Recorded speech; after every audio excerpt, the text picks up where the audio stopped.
Today's reading from the Avadhuta Gita, the Song of the Avadhut, the Awakened One.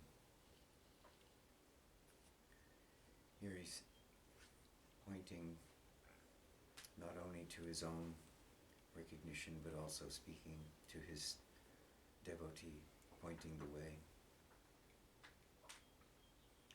If water and water are mixed together, there's no difference between one and the other. It is the same with matter and spirit. This is very clear to me. If I've never been bound, I can never be liberated?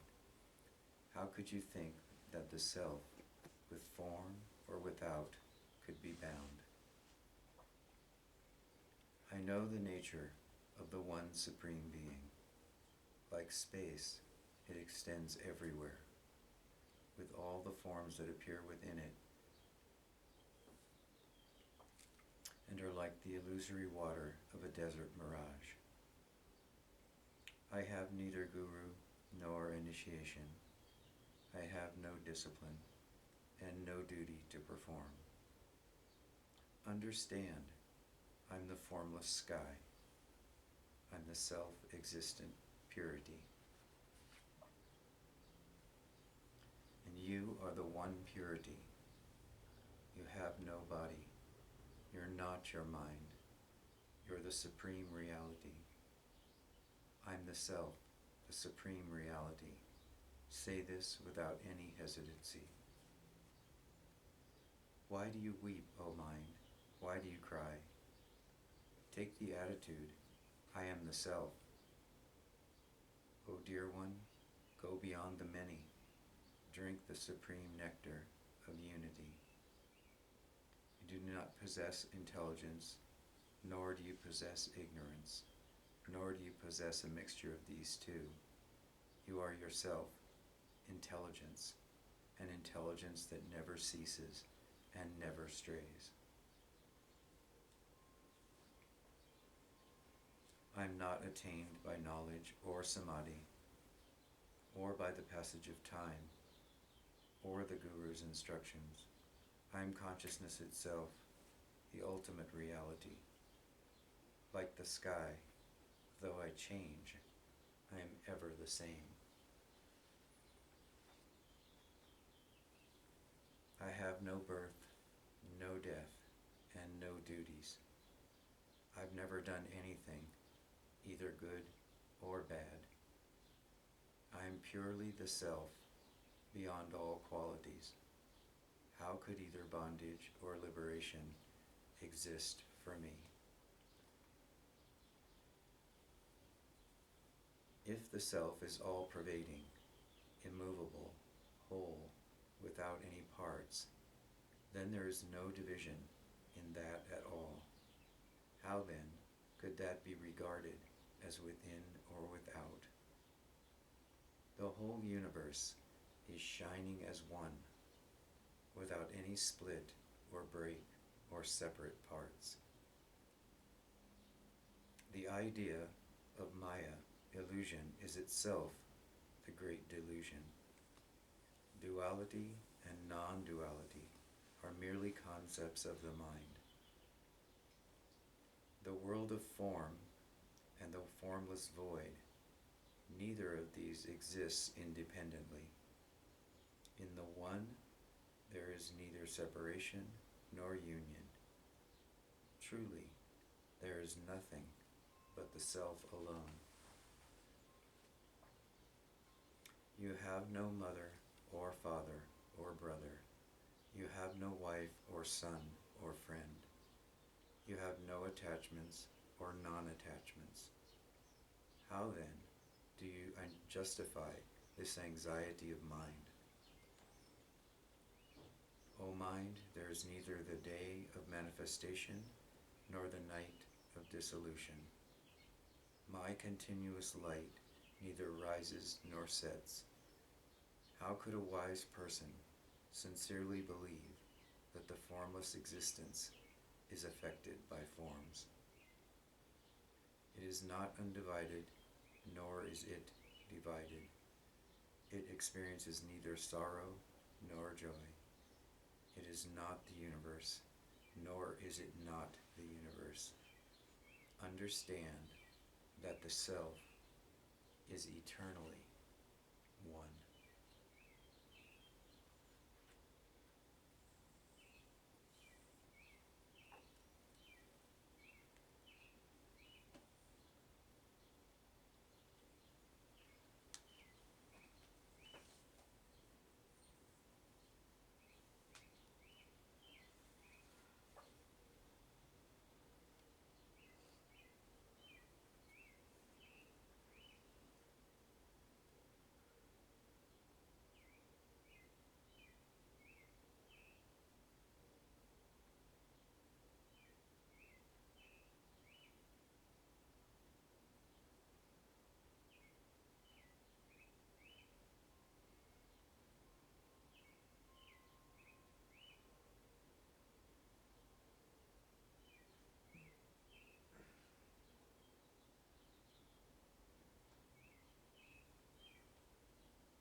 Shanti, Shanti, Shanti.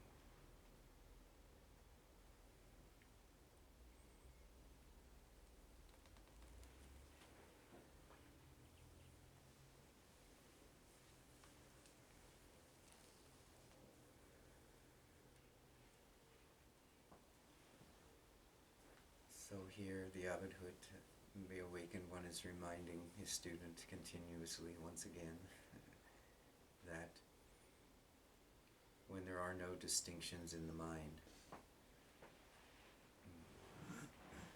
when there's no sense of separation,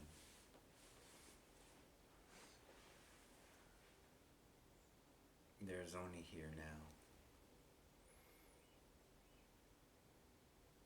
There's only this awareness.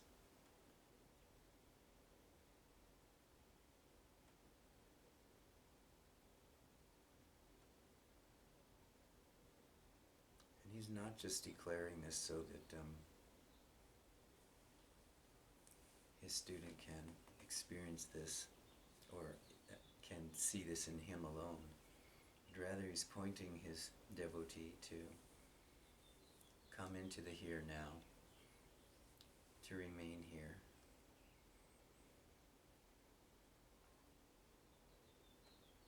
As the pointer. Because we're always here now. That's really the only thing we know. The only thing we ever know in any given moment is I am. We really don't know anything else. Everything else beyond I am says I am this or I am that. So it's all speculation at that point. even though the mind has told us over and over, or somehow our experience or conditioning has told us over and over, I am the mind, I am the body, I am these thoughts. The Abadhood here is saying, drop all this sense of duality, because even the concept of duality and non-duality that is just a concept, both. What typically happens in spiritual practice over most of the traditions is that there's an attempt made to move from what is presently arising and is either unpleasant or pleasant or neutral into a different experience. But what the Abadhood is saying is just drop the duality of all of it. Leave it all alone.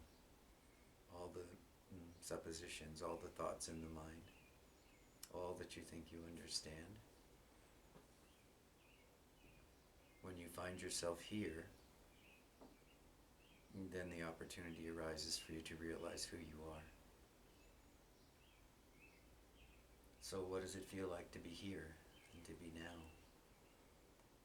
So he also points at this. This is the only thing we know for sure, which is the true understanding I am. It can manifest as the felt feeling in the body-mind that I'm here, and it feels like I'm here in this physical space, which is also true. But the deeper level of it is simply I am, or I alone. Ramana said, if you were to just cleave to the understanding, I,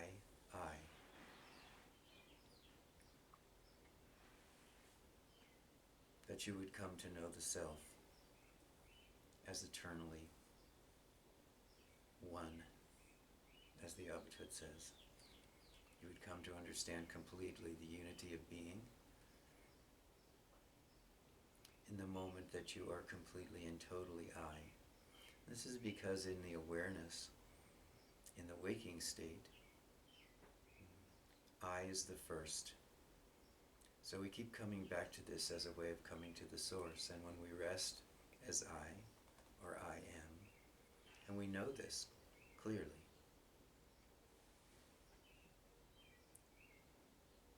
then we can just be present as I. Not as I am the body, or I am the mind, but just as the felt perception I. And this clears the field of perception so that the truth can shine forth.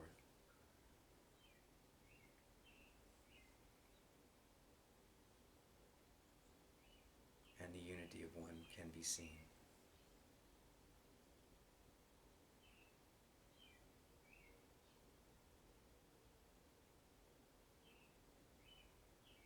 Today, this was almost a palpable feeling here at the end as we were sitting here. For a minute there, I was aware that I didn't really even want to speak to you because you were all so quiet in this presence. That there was a recognition that to say anything at all would be to disturb the silence. But then there's this recognition that the self is all-pervading. So keep quiet or speak doesn't affect, right? This is what the Abadhood says also in this passage. That form and formlessness and all of the shapes of the duality, to speak or not to speak, they have no impact on the formless unity of all. So this kind of brings us back to what I've really been pointing at in the last couple of weeks, which is that we have to somehow lose the attention on what's going on in our world, in our life.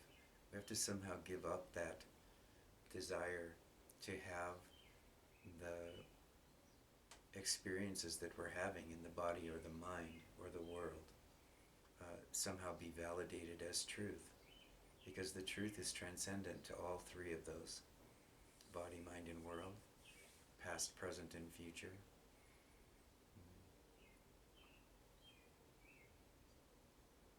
And so for us, it's fairly straightforward, right? It's the fact that it's the recognition that whatever is happening in experience, two things are true of it. If it can be said that there are some true things in experience beyond that they don't exist at all, it might just be that they are passing and therefore ephemeral in some way, and that they have no bearing on the consciousness or the awareness which you are, the awareness which is observing, if you will, what is occurring in body, mind, and world in past, present, or future. That what is being witnessed is not who you are. It's in this understanding that we can come to the question fully, who am I? Or what is aware? Because if we don't drop the objects which are present in consciousness or in awareness at any given moment, we tend to cleave to the objects, we tend to attach to them, and we get drawn into them.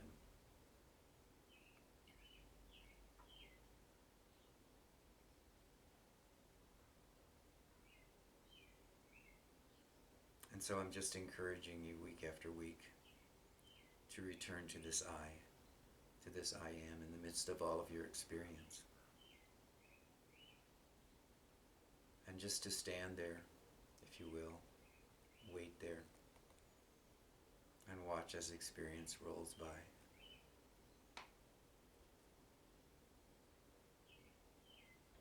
And then ask the question, what is aware? Who is aware of this? This is the way in which we become free from what we're experiencing in body, mind, and world.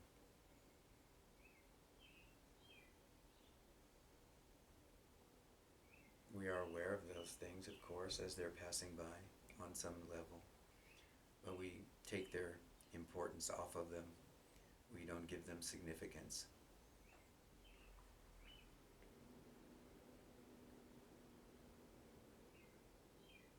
We know that we are the awareness in which they're arising.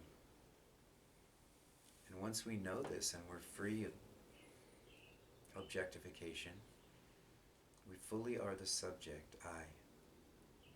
And we know that everything that's arising creates for us an opportunity to return to this subject, I.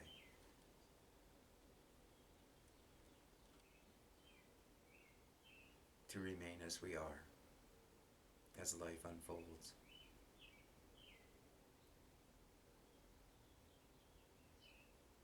What this means for us practically is that sometimes we'll be very quiet, even in the face of experience. And at other times, we will dance, step by step with whatever is present. But in either case, we'll know that in the silence or the dancing, I am.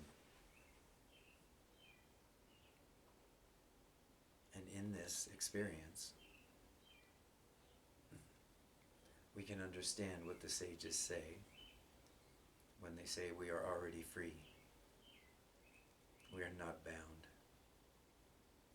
Bound by objectification, bound by separation, bound by the things that the mind does as it opines and declares what it thinks to be true about experience itself.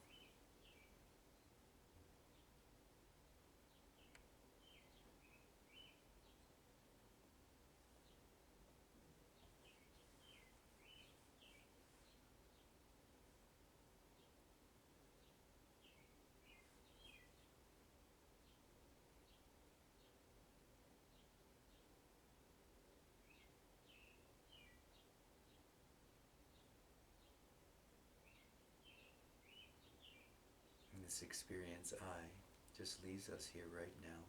The sound of birds and the movement of air in the room.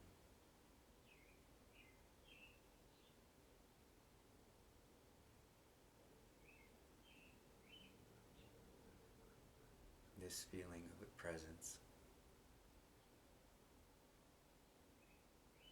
this direct knowledge, I am here.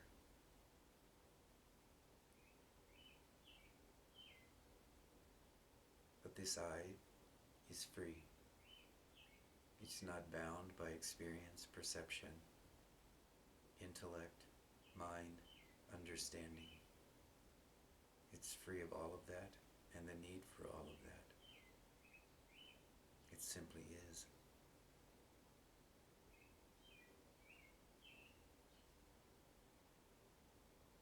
And the first experience of that is the true understanding that I am here, or here-ness, or now-ness, in which there isn't even an I present, but the direct perception of here-ness remains.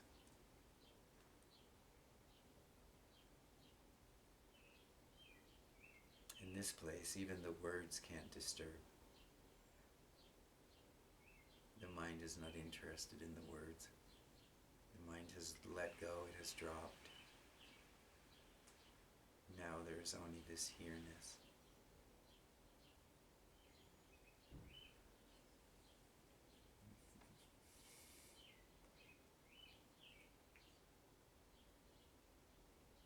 Yes.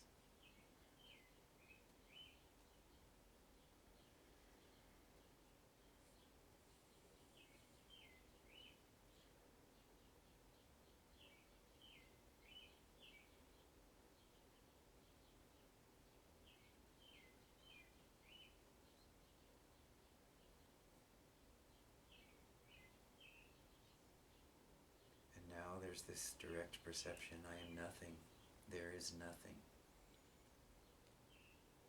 And somehow in this there is everything.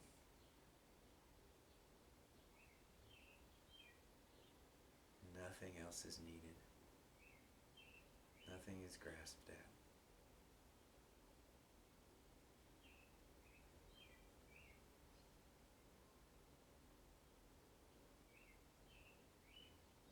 Even if you feel this just for a moment, and then your mind, your experience, your perception of living comes crashing back in.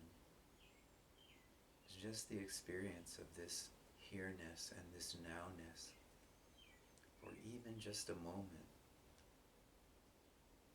shows you the way to liberation.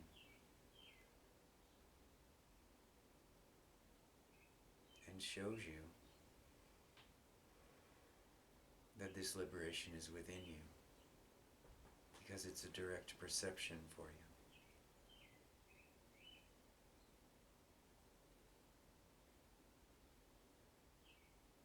So you can continue to play in the world as mind and body,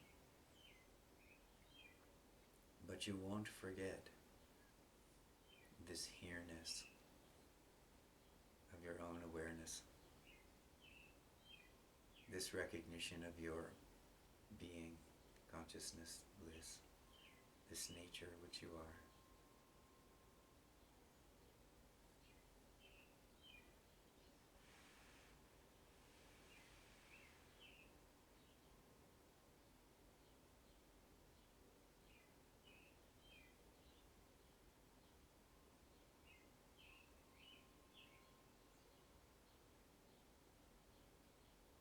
Nothing can prevent you from returning to it, from being aware of it, but your own fascination with the objects which appear in awareness.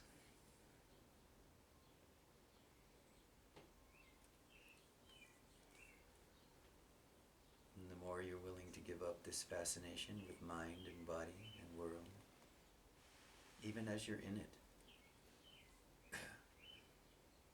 the more you're willing to give up this fascination with it, with the objects which are present, the more it becomes, the awareness itself becomes steadfast. The more you rest as I in all of your experience.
this clear to you all?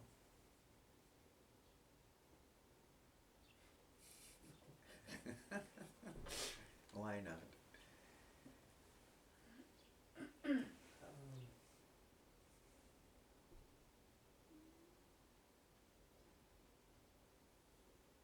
Well, it's clear in that I don't argue with it, but I don't, I'm not sensing it inside me or feeling it, the realization. I think I haven't experienced, like when you talk about the eye, I don't,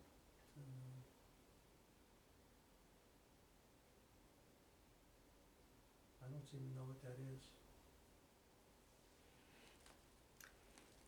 Is that possibly because maybe you're trying to turn the eye into an object, into something that you can see?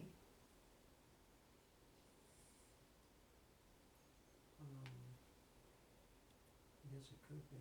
You know, this because this is the common. It can't be an object. Right. This is the common challenge often in this case that you're describing, is that because our habit is to be able to look at things, right? Yeah. And we're able to see them, even very subtle things. It doesn't have to be something in the world. It doesn't even have to be our own body. It can be something subtly that's happening in the mind, an emotion or an ecstatic state, a state of bliss. We can see this, right, in the mind.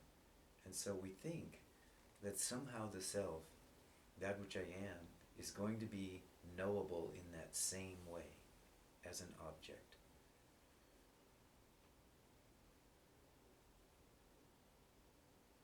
Right now, that's the only way I know how to know things.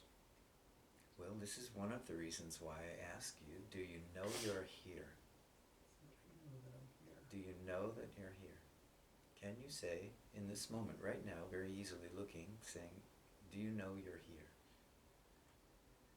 Yes. Yes. Well, I know that Stuart's here. You know that Stuart is here. But you say that Stuart is not who I am. Mm-hmm. I'm something else. Mm-hmm.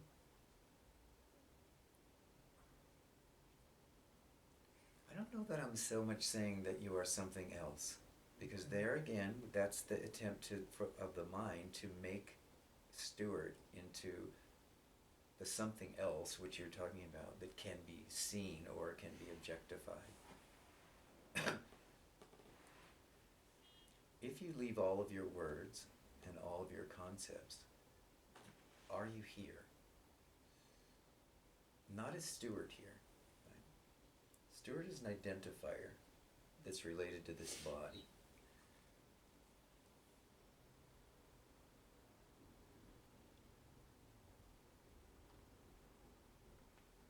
See, I can see you looking for it like it's an object. Now I want you to go to where you're seeing from.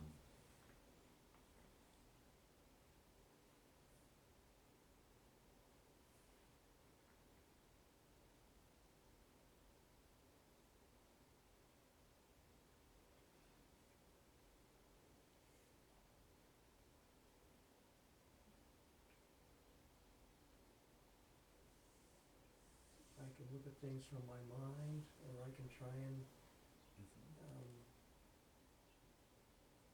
fall into awareness and be aware from there. But that's difficult. difficult. Yeah, it is really difficult, but it is a useful thing, because what's actually happening, what you're describing, is that which you are as awareness is attempting to turn in some way and look at itself. Is that is this a way of describing it?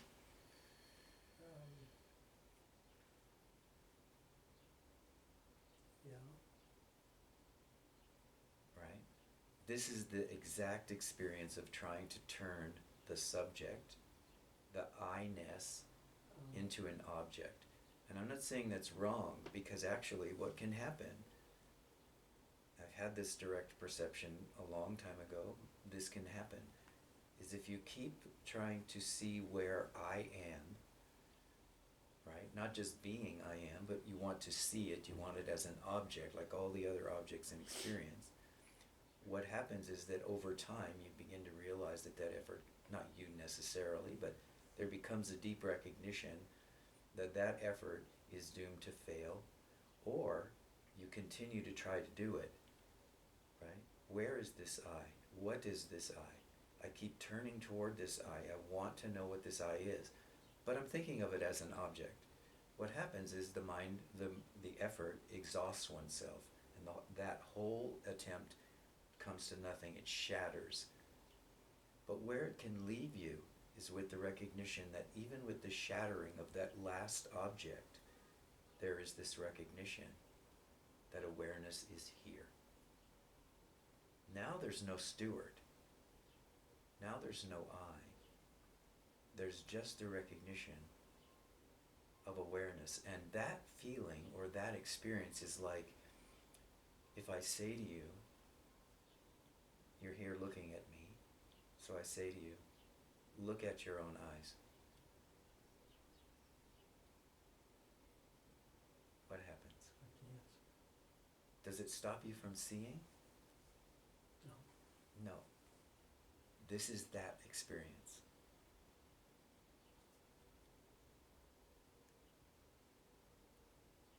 You are aware in this moment, correct? You are here, Yes. but you cannot see it. True?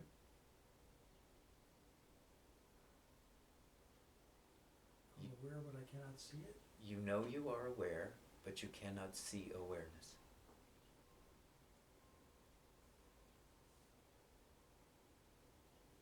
Yes, correct. Correct?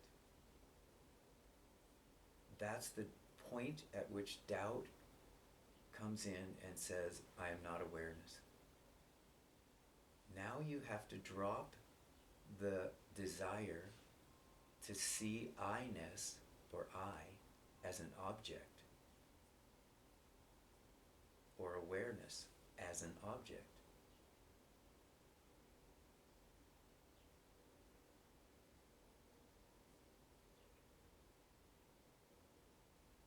If you drop awareness as an object, does it stop you from being aware? In the same way that if I say, look at your eyes, and then I ask you, does it stop you from, you say, I can't see them, and I say, does it stop you from seeing? And you say, no. This is exactly the same. The awareness is there. Yes. And if I point you toward it, you can hear definitely somewhere in your being, and I am that, which is aware, though I cannot see the awareness.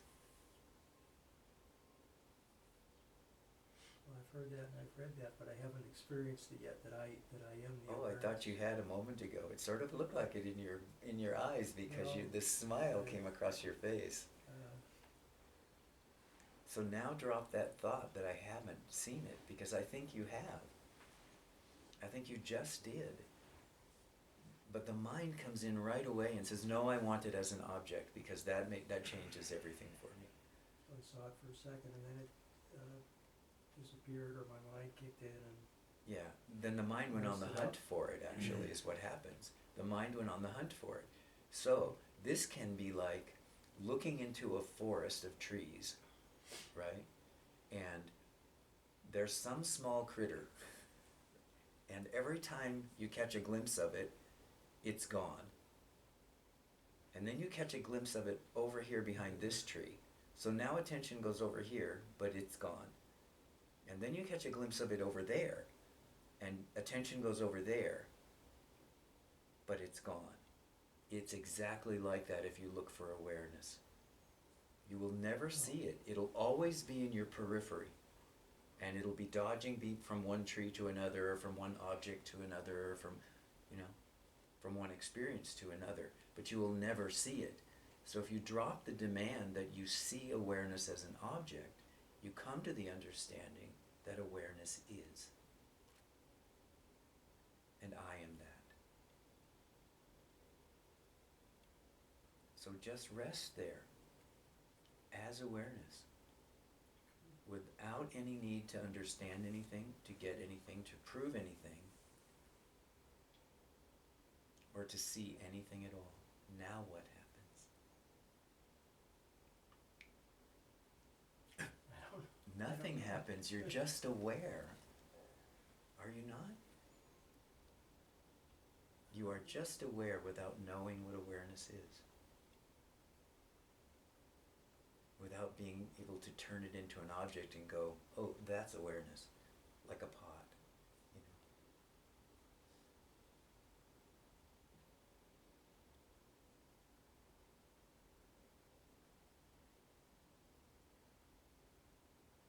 So what happens for you then? Is there a big so what? Okay, I see that, and so No, what? it wasn't a so what, it was something else.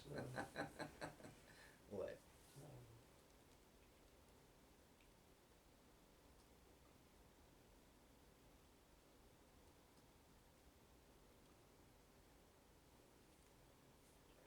You can be awareness without knowing what it is.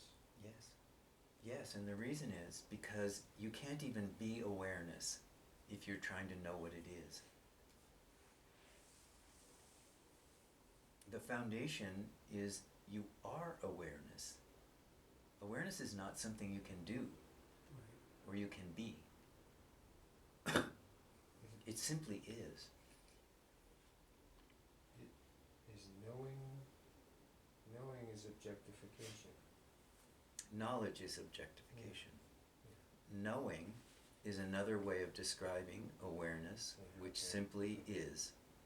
Right. So that act of trying to know something is the mind trying to If there's an act of trying to know, or there's a decision that you possess some knowledge, now you're back in mind again, back in objectification.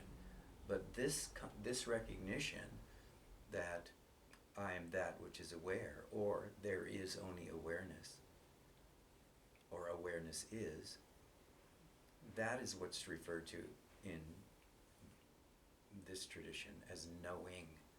And the reason that is because knowledge is static, to know is static, or it's something you can do with the mind. But knowing is alive, and it's momentary, and it's not something that you can point to in the same way you can't point to awareness itself. You can only be aware. Right. Knowing is the same way. So those two words, in a way, in this case, are interchangeable. Can I ask another question? Let me. Well, now you've got my head spinning, I think I'm gonna have to watch the video. Now I have your head spinning. Now you have your head spinning. I have my head spinning. So, yeah, but this is wonderful, because one of the things that has to happen especially when we are a person who's minded, has a strong sense of mind and wants to know, is that the more the mind gets twisted up, the more likely it is to collapse at some point. Okay?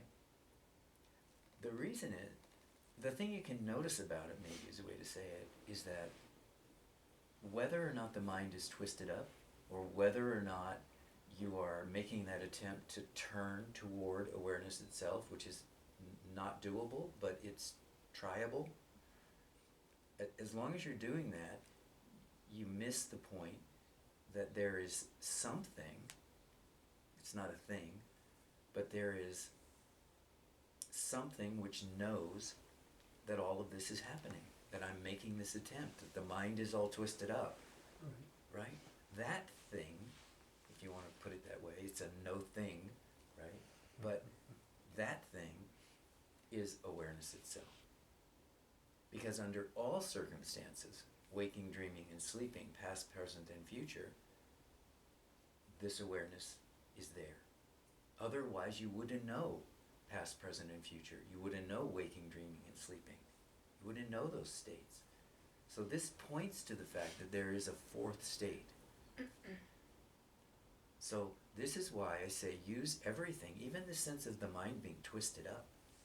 This is, in our way of looking at it, in our way of doing this week after week, This is really a blessing because we're coming to this place. We're seizing the opportunity to demolish all of our concepts, all of our experiences, with the question, what remains?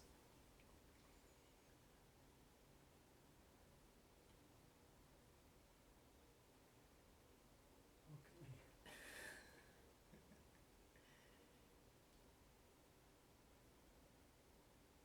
So for you, it's always a good idea to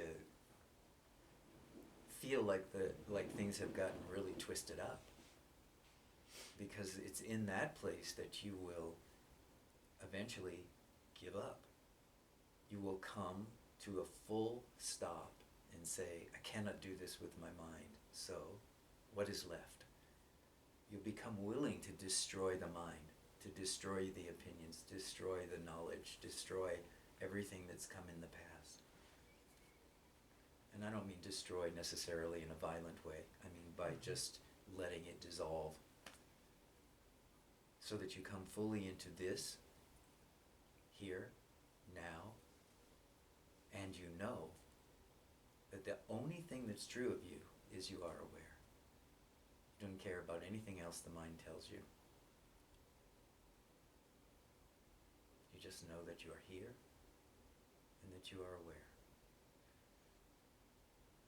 The hard part for most people is exactly what you described, Stuart, and that is that if I say just be aware, the mind says, aware of what? And then it tries to turn the subject, the awareness itself, into an object. Because this is the habit of mind. This is how mind figures things out. This is how the mind navigates its way through the world. So it doesn't really know another way until someone points it out and says, but there is another way. Just be aware.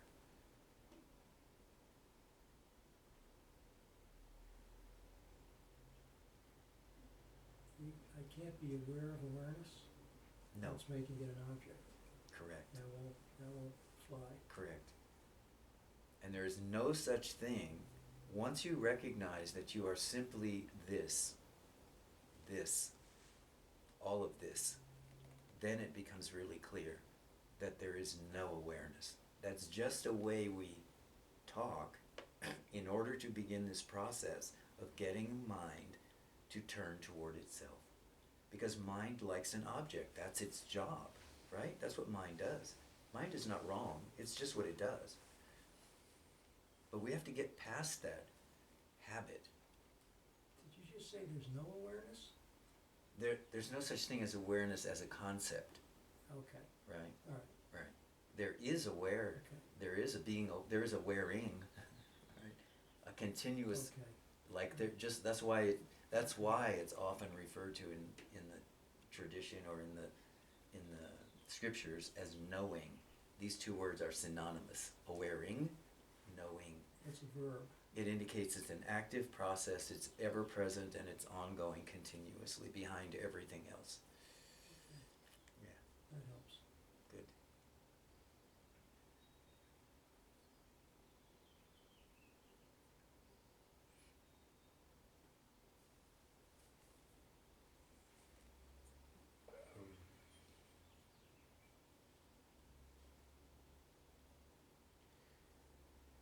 There seems to be, I have two questions. Speaking about this conversation, there's often this space of aware of the sensations of being, Yes. which seems like some sort of subtle objectification of being. Yes. Because it's not actually being, it's aware of things that the mind associates with being. Okay. Through the senses, this is an important piece. That's through the senses. And this is why it becomes important, even if we're doing some sort of a traditional practice which causes us to focus on the breathing or focus on the senses that are happening in the body, taste, touch, smell, right? This is why the Buddha said that it was important to be the seer as a way of knowing that what we're seeing is not significant. So the Buddha said, seeing is what's significant. So it comes back to the same thing. We keep coming to more and more subtle understanding of who we are, and we come to realize that this way of looking at the world with our senses, and then assuming that because we can see, hear, taste, touch, smell, and think, that's what we are.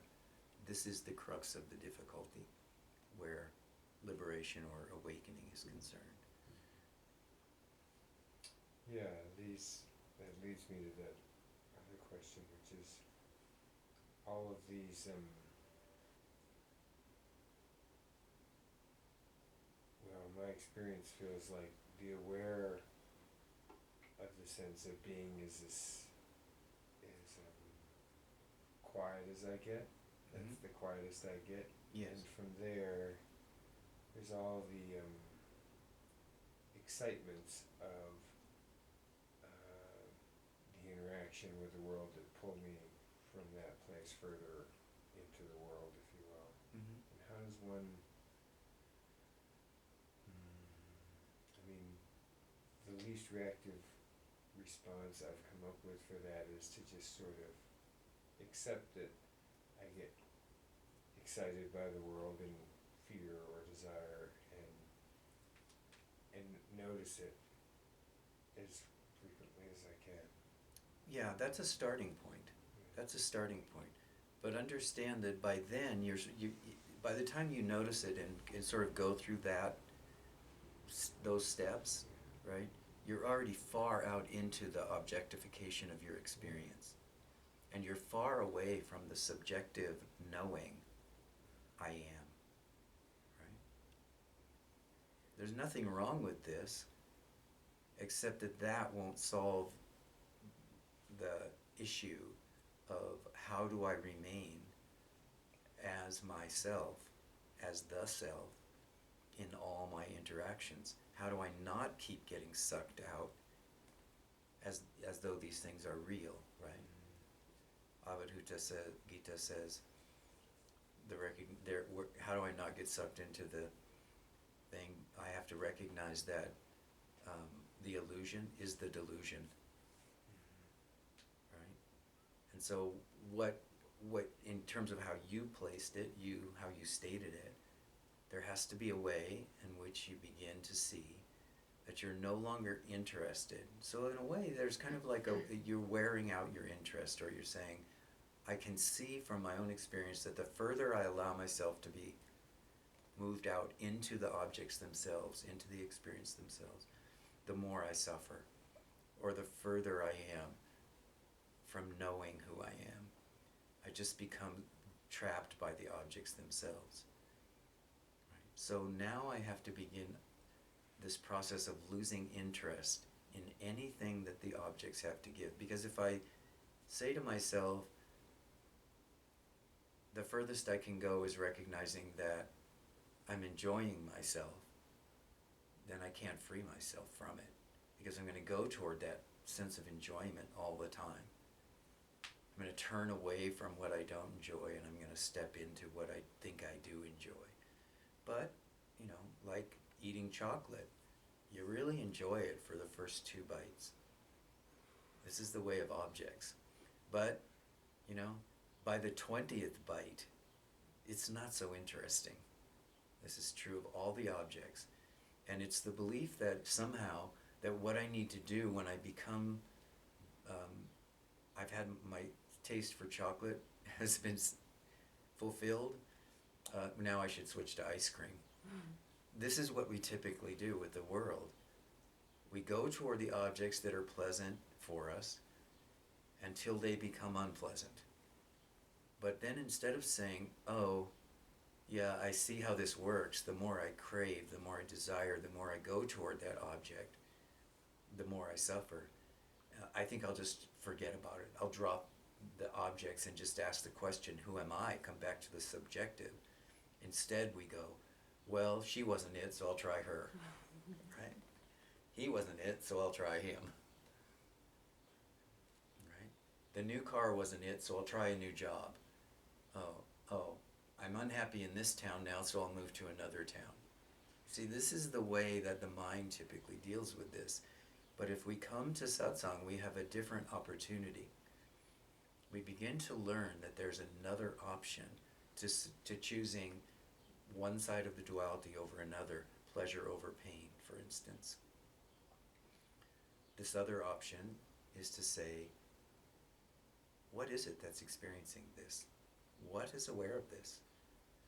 As soon as we say, what is aware of this, we immediately begin to diminish the sense of attachment or attraction to the object, right? Because we're no longer in it. Understand that you only feel pleasure for something, you only feel pain towards something, as long as you're in it as an attractive quality. As soon as that attraction is gone, attention withdraws from it. Now you're right back here. So that happens naturally, but we're actually encouraging this process, this inability of mind to stay with anything for a terribly long period of time without turning it into something it doesn't like anymore. We're sort of getting ahead of that habit pattern of the mind and saying, what's aware of this?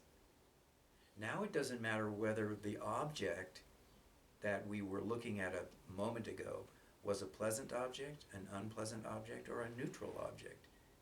We're not interested in satisfying a desire or not satisfying a desire or finding a new desire to satisfy. We're not interested anymore. Now we want to know, what knows this? What is aware of this experience at all? Of any experience. You see, it becomes that. Initially we start with whatever experience we happen to be in at that moment. That's why I say we use everything as the opportunity to ask the question, what's aware of this?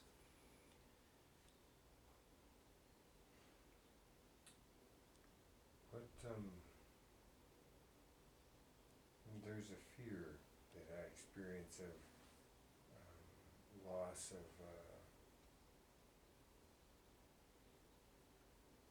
of vitality or enthusiasm for life. Does that make sense? Yes. Any recommendations for that? What's aware of that? You see, this is a thought in your mind. You see, what's causing you the problem is not that you're actually losing enthusiasm for life. It's that the thought is in your mind, but what happens if I lose enthusiasm for life? This is not the same experience. One is a thought. And a thought that, in fact, because of the power of the mind to separate itself from all that is, can become a reality. So that's why we experience it as a fear, as a potential, out there in the future somewhere. This is a way that the mind distracts us from our own sense of knowing, in the deepest sense, from our own sense of awareing. If the thought, what if, is present, are you presence at that moment? Can you answer that? No. Everyone can see that when it's pointed out. Right. That if I say to you, are you here? And you say yes, and I say, okay, now start up that line of thinking about what if somewhere out in the future. And then I say, I can see that you're not here anymore. I can look at your eyes. I can say, are you here? You can say, yes. And I say, okay, now start with the what if. And I can watch your eyes drift to one side. I can watch your attention go away. I can see that you're not here with me anymore at that moment. You're in what if. So one of the other slippery things I experience is the fact that it seems in the world there is some thinking required, and then I step into the thought to work with the world as it's conceptually trying to ask me about tomorrow or reflect on what happened yesterday, and then it's easy to be lost in that, and at least it seems one almost has to be lost in that to do the thinking about that. If somebody says, are you available for this job tomorrow? And so what do you need to think of beyond knowing that tomorrow you're free or you're not, so you can simply say yes or no? Why do you have to think about it beyond that? I don't have to beyond that, but it is a slippery slope, like it's easy to get lost in there for sure. It's not a slippery slope if what you do is you answer yes or no and come back to stillness and come back to I-ness. Because what happens when you begin to do that is you begin to notice that it wasn't your thinking anyway. That the way the world is coming, the experiential portion of the world is coming toward you, doesn't really have anything to do with you. It's just the nature of the world. So someone can walk up to you and say, "Are you available tomorrow?" And you can say yes, and none of that takes thinking. You see, thinking presupposes its own necessity. If you completely stop thinking, right, it's not the same as going into a coma where no one can interact with you. If you completely stop thinking, awareing without an object is still happening. In the same way that I say, "Are you here?" You say yes, right? Yes. If the thinking stops there, you see, then that same awareing, or awareness, we call it, that same awareness has the capacity to look at whatever's approaching it and answer yes or no, or even to do mathematics if it's necessary for an hour, or even to sit at a computer for 2 hours engrossed in what needs to happen, right? There still isn't a sense, I am that, I am this activity on the keyboard, or I am this activity with the skill saw, or digging a ditch, or working with other people and conversing. You see, it's always if there's a difficulty that arises for you, it's always in the sense that I am this which I can see, rather than the seer.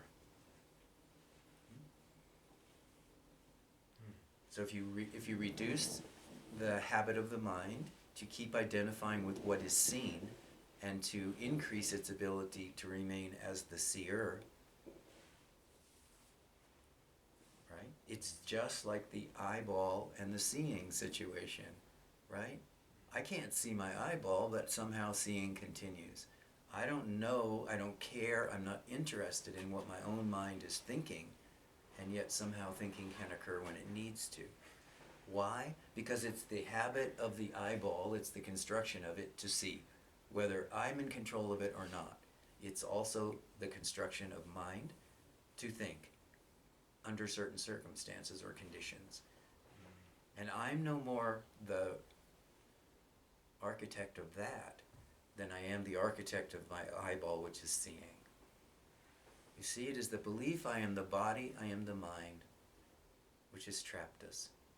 But that's a false trap. This is all I'm pointing out to you. Don't believe it. Keep coming back to that which is aware. Remain as that. Now everything just goes on. I don't have to think about it. And it's true, understand that I know what you're talking about in terms of you have to do stuff, right? Because on Saturday, every Saturday, I have to think about, okay, now I need to vacuum the house. Now I need to bring the chairs in from out there. I need to set up the Satsang hall, right? So, yeah. But that's not an impinging kind of thinking, right? It's just the habitual doing of what needs to be done over time, in this moment. I don't need to think about it on Wednesday. I need to think about it when I notice, which I often don't, at 4 o'clock on Saturday. Oh, tomorrow. Yeah, tomorrow. I need to do something about it. But the reminder doesn't come from me. The reminder doesn't come from mind. The reminder comes from whatever this is. I don't need to take it personally. And you all know when I really haven't taken it personally, when you show up and the place is just not set up. And I've gone for a walk around the block. But somehow that doesn't happen, somehow every Saturday afternoon, something, whether I'm paying attention to the time or the day, I pay attention to the time each day more often than I pay attention to what day it is. So that's the thing that's more likely to catch me off guard, if you will, in terms of the satsang. But it's like this with everything. You know, when we need to be reminded, we are reminded. When we need to think about something, we are reminded to think about it. You see, you're assuming some position when you say, I need to think about this. No, you don't. You don't need to think about it until that other apparent person that walks up to you and says, are you free tomorrow? There's your cue. That's the only time you need to engage. You don't need to be thinking about it for days ahead of time. Oh, maybe somebody's going to walk up to me later, so I better be prepared to say yes or no. That's all just mind business. And we all know we have minds that do that, right? Minds that try to plan, oh, I better be, let me think about that, because if I run into somebody this afternoon, they might want to know what's happening in my life tomorrow. Or can I come and help them with something? All our minds do that. But even then, you can look at that and give some inquiry to the fact that this just seemed to arise spontaneously. When the mind is saying, I'm doing this thinking, I'm doing this planning, I'm doing, whatever it is I'm doing, you can challenge that and say, really? That just seemed to arise spontaneously. I didn't really do that.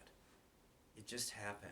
When I needed to know something, I know it. When I need to do something, I do it. This is what I'm referring to, obviously, to me when I'm saying you can just dance, right? I don't mean that you're literally going to dance, though you may. I mean that you are able to just be in the moments of each and every moment, throughout each and every day, and living in that moment. You know you are here now, and you are able to respond in the most appropriate way to whatever is happening. You don't need to anticipate anything, is maybe another way of putting it. All that anticipation that we have is happening in the mind. But it isn't necessary. And the better you get at not anticipating, and in fact knowing that you have this habit of anticipating and not being interested in it, the more you're able to settle into the isness or the suchness of here now.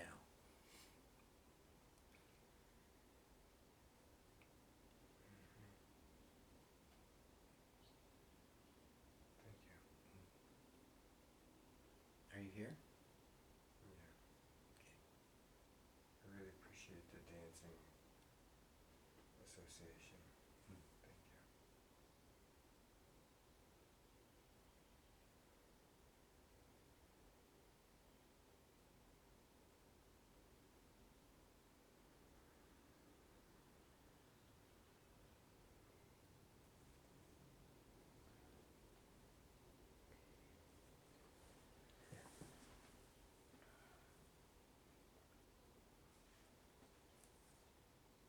When you use the word fascination of body, mind, and world, it reminded me of these hats that they wear in England. They're called fascinators, and I think they wear them at some particular party. I don't know what it's a fashion thing. And they're just weird They wear little them hats. at royal affairs. Do they? Okay. Mhm. Just By weird the invitation of the Queen. Okay. So they wear weird little How hats. do I know that? Called fascinators. Yeah. And it's really easy to be like, well, that's dumb. Like, that's not really fascinating at all. Like, why is somebody interested in that? And when you talked about fascination of body, mind, and world, I just thought for a moment, like, oh, everything is a fascinator. Indeed. Everything. Every sensation in my body, everything in the world. And then I come to this place where I understand that there's a losing of interest, like, akin to like driving down a highway and just not caring to read the billboards, or being on YouTube and not wanting to see the drama. There's just a lack, like an increasing lack of interest in just the drama of being a human being. Yes. But then where I get stuck is the doing or not doing. It doesn't matter. Like, so what you were saying at the beginning when you didn't want to pierce the silence with talking, and then you realized what the Abhavad Gita was saying was, it doesn't matter if you talk or don't talk. And so it doesn't matter if you lose interest or don't lose interest, or if you wear a fascinator or watch Jerry Springer. It really doesn't matter. Except, Okay. if you take that kind of position prematurely, Okay. you will simply be in the fascinator field all the time. Okay. So, this losing interest has to be balanced by using the tendency of the mind to become fascinated, right? And asking, where can I put that desire for fascination? Okay. Can I put that desire somewhere? Can I use it? Yes. I can put it on. Yeah. Okay. I am. Oh, that's not what I thought you were going to say. What did you think I was going to say? I thought you were going to say putting it on, like you can choose to put it on a mantra instead of pop music. Well, sure. Or yes. you can choose to Yes, you can. read a beautiful spiritual book Yes, about you an can. awakened person instead of People magazine. Yes, but you see, I'm not really interested. This is a personal thing. I'm no longer interested in giving you remedial kinds of things, right? I want you to come right to the heart of the matter. And the heart of the matter is become fascinated with I am.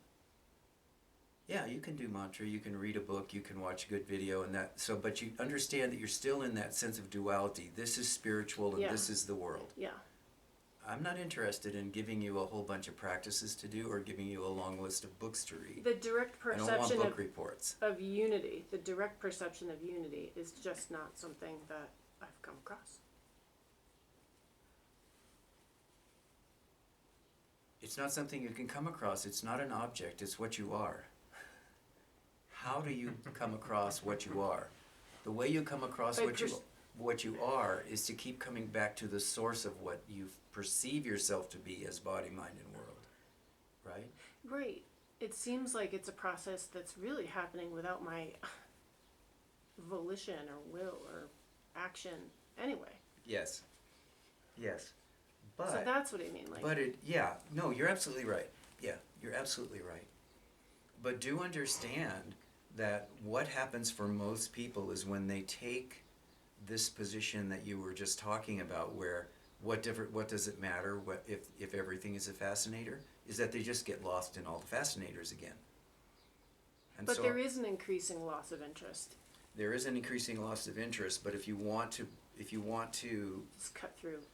cut through quickly, then you recognize that the mind tends toward fascination and you use that as your vehicle, right? In India, all the gods and goddesses are always shown in very beautiful ways, and underneath them is their vehicle, right? So like Ganesha, who is the remover of obstacles, is always seen poised with one foot on a mouse. So mouse is Ganesha's vehicle.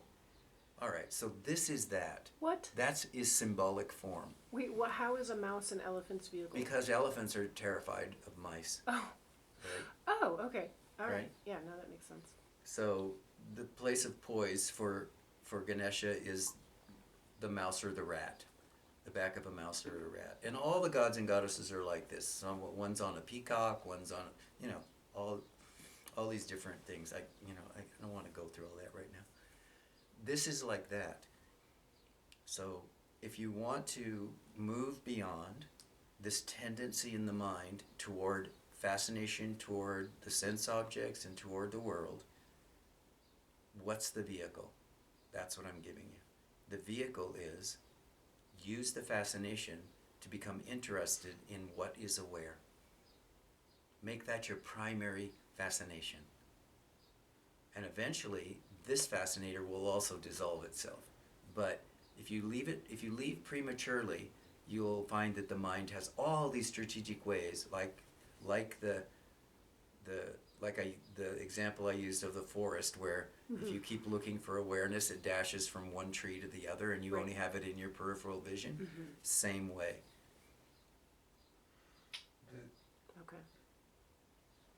So remember that the fascination itself is not something you're trying to get rid of. It's not a bad thing. But the consequence of diminishing fascination in the world is what you talked about. It's that you begin to lose interest in all of the objects in body, mind, and world. Because your primary fascinator is the self. And that's the last one to go.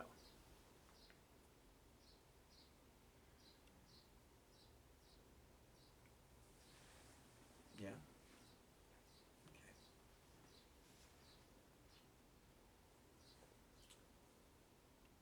To clarify, it feels like this differs a little bit from the notion of letting go of fascination, in that the letting go of the fascination can become objectified in itself and become kind of an attachment to doldrum. And this seems like it keeps the being focused on the awareness more. Is that correct? Yes. Yeah. This is a thorn to remove a thorn.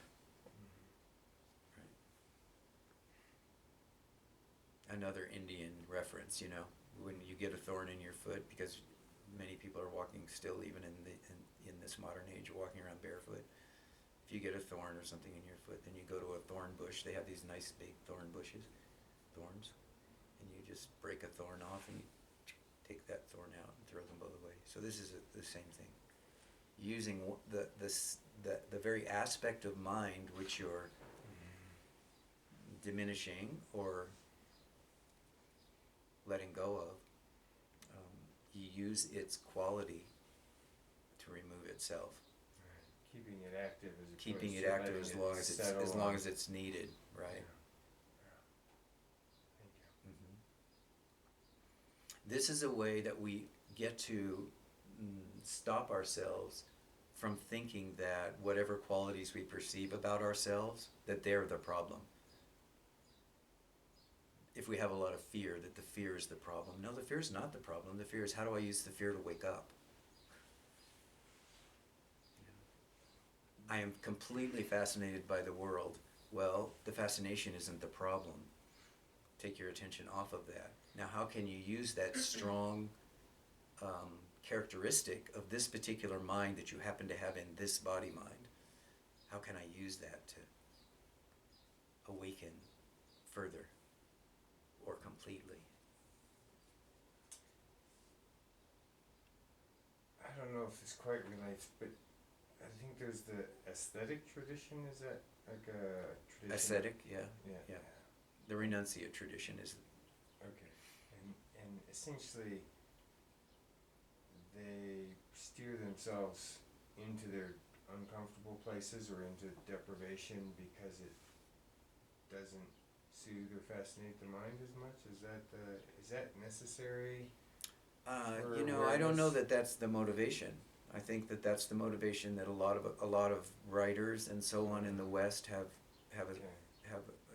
given it, but that's not it in the East. In the East, often the motivation is that desire to return to unity, and again, the loss of fascination with family, institution, religions, all of that, and so someone becomes a wandering mendicant, so as not to form any more attachments to family or to work or to society, and to focus on the burning desire to be one with all that is, or with God. So for many it's a much more positive. I'm not interested in. That's not what this life is about. This life is about knowing completely and totally that I am that which is aware. So, and of course, those are two sides of right? So there are beings all along that continuum that have different levels of motivation for doing what they're doing in terms of becoming a renunciate. Renunciation of the world is a very surface thing. It's renunciation of the separate sense of self, which is the deeper meaning of that. And it's not really even renunciation. It's renunciation of the belief that there is separation and acceptance that I am that which is resting in the divine, the absolute, at every moment. So what do I need to do? Why should I do anything? This can, if you have this in the deepest possible way, this can lead you to sitting under a tree on the side of the road for a few years, or in a cave on the top of a hill somewhere. If this recognition that I am that which is here, now, as reality, I'm the absolute, the infinite, the unborn, the undying. Just this mere thought can cause you to begin to lose interest in everything else, because this thought is the supreme fascinator. If you're ready, right? And the reason I say if you're ready is because I don't want anybody to say, oh, well, I should go to the top of the mountain, because it's not what I'm saying.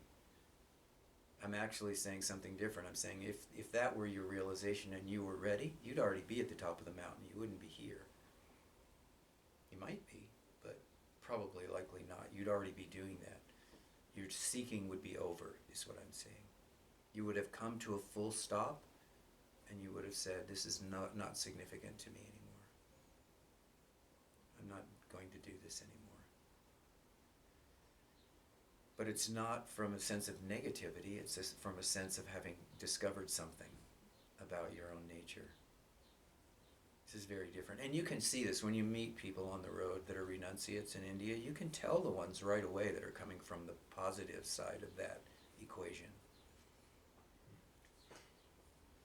And you can tell the ones that are there because that was the easiest way for them to figure out how to make a living. So they're dressed as mendicants and they're begging, but they really don't have the fire of someone who has simply cast it all aside because they know who they are.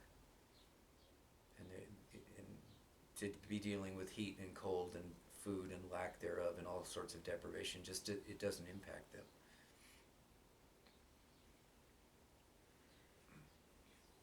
So it's not a mental state for them. It's the reality.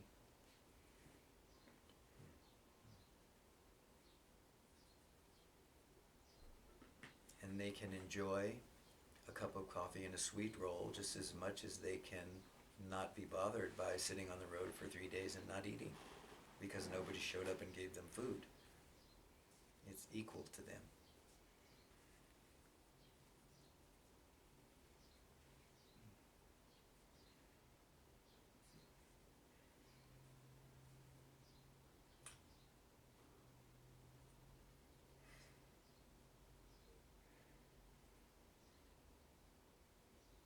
I'm still pretty attached to the sweet roll.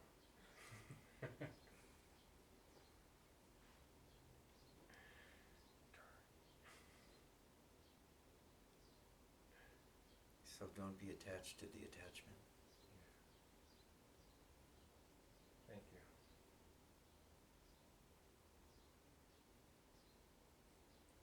The self is neither attached nor non-attached. It simply is.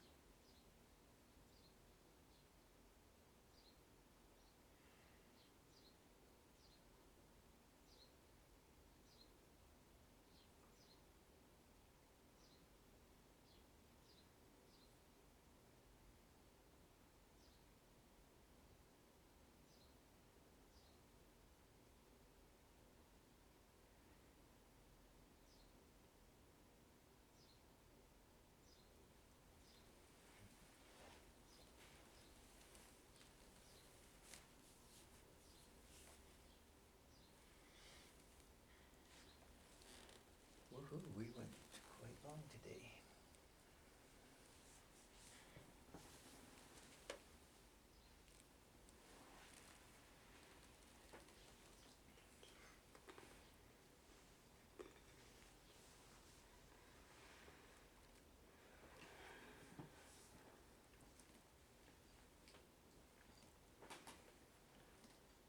Thank you.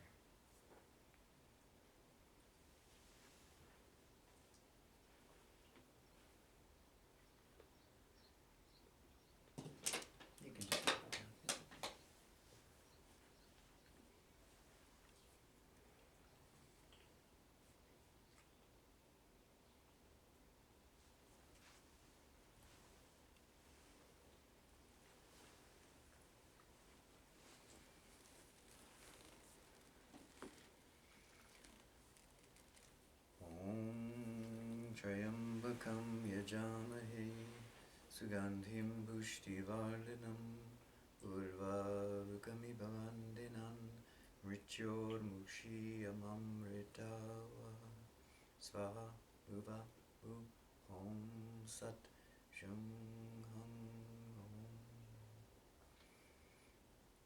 om shanti shanti shanti.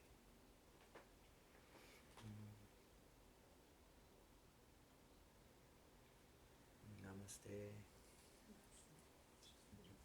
Enjoy the rest of your day.